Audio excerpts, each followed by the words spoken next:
தமிழ்நாடு சட்டப்பேரவை கூட்டத்தொடர் வரும் 12ஆம் தேதி ஆளுநர் உரையுடன் தொடங்கும் என சபாநாயகர் அப்பாவு தெரிவித்துள்ளார். இது தொடர்பாக சென்னையில் செய்தியாளர்களுக்கு அவர் அளித்த பேட்டியை சூப்பர் பைட்ஸ் பகுதியில் தற்போது காணலாம்.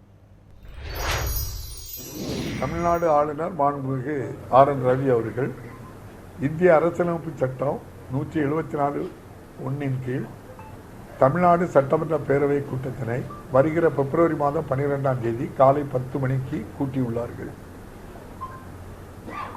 இந்திய அரசியலமைப்பு சட்டம் விதி 176(1) கீழ் நம்முடைய மாண்புமிகு ஆளுநர் அவர்கள் அன்றைய தினம் காலை 10 மணிக்கு கூட இருக்கின்ற சட்டப்பேரவையில் ஆளுநர் உரை நிகழ்த்துகின்றார்கள்.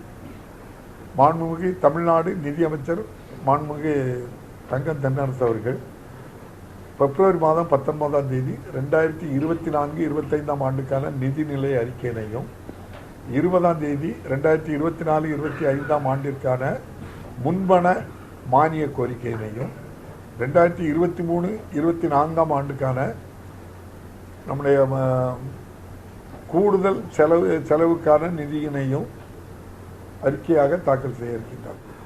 நம்ம இந்த அரசு பொறுப்பேற்ற பிறகு மாண்புமிகு முதல்வர் MK ஸ்டாலின் அவர்கள்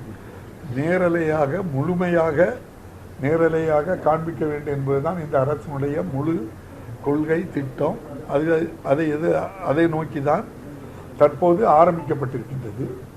முதல் கட்டமாக உங்களுக்கே தெரியும், கேள்வி பதில்கள் முழுமையாக காட்டப்படுகிறது. அதனைத் தொடர்ந்து சில முக்கிய கவன ஈர்ப்பு தீர்மானங்கள், முக்கிய அரசு தீர்மானங்கள் எல்லாம் தொடர்ந்து காண்பிக்கப்பட்டு கொண்டிருக்கின்றது.